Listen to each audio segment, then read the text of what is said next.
Usay ang tao magsigig blame. Nangalagad mo takos Ginoo, nagsimba naman tako, ngano man ana.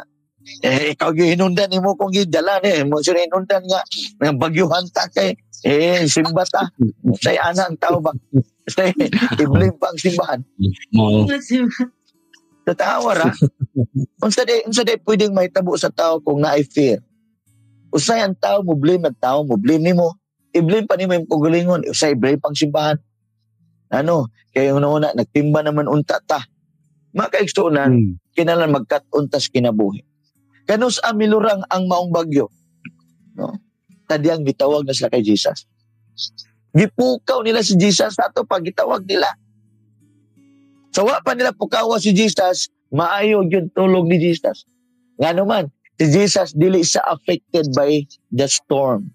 He is not affected by any huge